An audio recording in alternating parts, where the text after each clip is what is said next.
Okay, YouTubers, third and final part. Sorry for this very poor quality video, but I think the message is important, and I'm kind of stuck with a really crappy light and a Galaxy S to do this with.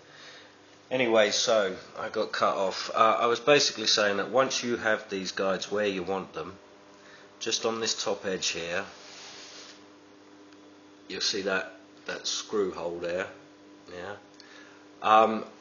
It's a plastic screw hole. I don't really have a lot of faith in putting a sort of a flat-ended screw in there just to nip against that new guide. What I've actually done is I've used a self-tapper in my other side, and it seemed to be fine. I put it in there, and because it's pointed, it's going to cut into the plastic. It's going to hold it much better. The one thing obviously you've got to make sure is you don't put it in so far that you dig into your rod. So all I did earlier, it's not easy one-handed, but I just got it to go in enough just to bite in there a little bit. And obviously, you know, you'll just check that you can still turn your handle, so you know you've not nipped your rod. I'm not going to waste video time with that. You can figure that out. Now, the fact that the screw does stick out once you're in as far as you dare doesn't really matter, because when you put this cover back on, it's got quite a big gap underneath, basically, and it more than covers the head of the screw, so it's not going to foul anything or get in your way or stop your cover going on. Alright, I think that's better myself. I've butchered the thread in there, but it's in like Flynn, and it's not coming out again, you know.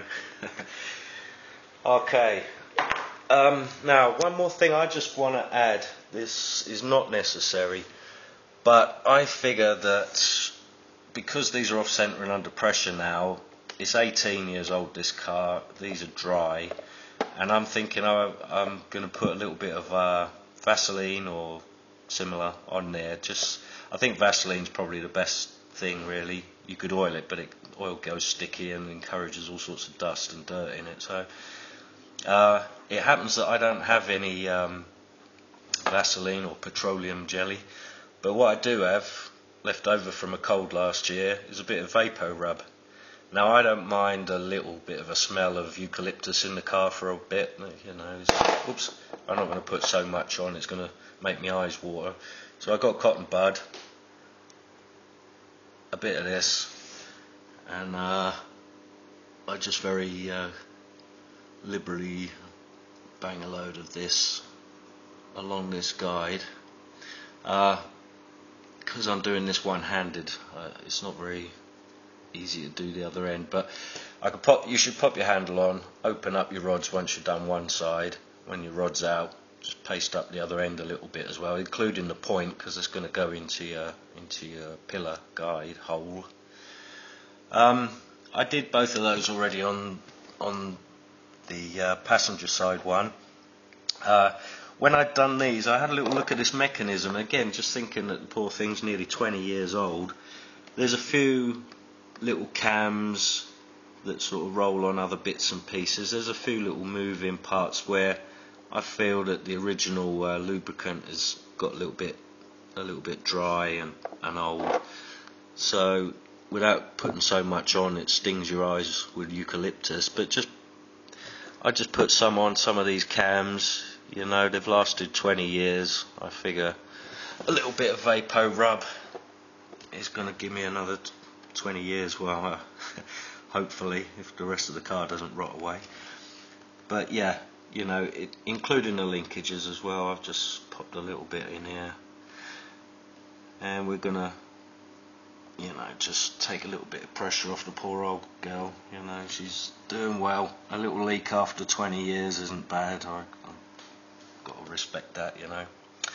Okay, so that's my little tip for the day, my little MacGyver plan. So we're all greased up okay, so we can pop that cover back on now. I have already been in the car, I've already got these where I want. Frankly, I just put them on the tightest they'd go, you know, figured out where you need this to have the tightest pull, and that's fine for me. That seems to be holding well. So, and I think because I've got a little bit of Vaseline on the ends of the tips, you know, even though it is pulling down harder, these are sliding in and out that pillar hole a little bit better. So I'm not damaging anything or wearing up any plastic anywhere. So yeah, we could go ahead, bang this cover on. It's very easy really. You just get that little unlock thingy I told you was going to be tricky.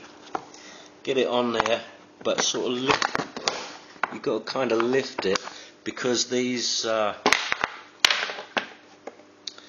these little spring clip things I was telling you about. They fit into these big recesses here. There's the other one. So naturally, once you've got this over your unlock mechanism, you've just got to jiggle it up and get them things lined up. Then, yeah, I felt that snug into place right there. So all I've got to do now is just get over that big tab in the middle that I told you in the first video. Just got to get the lip over that, click it all into place, pop in your 2 end screws. Yeah. Then your handle.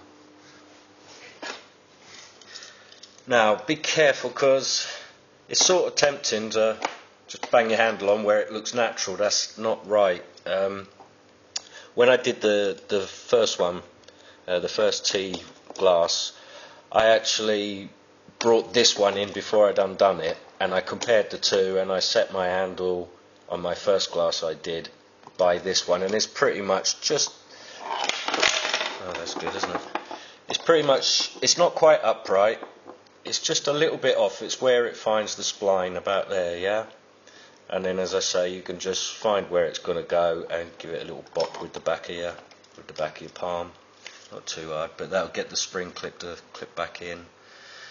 And then stick K9's head back on there. That bit, yeah. And that really is it.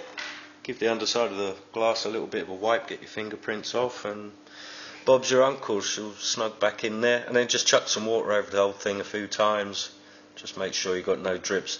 You know, after riding about, everything settling, you know, it finding its position, you might get another drip somewhere, but you know how to take this off now.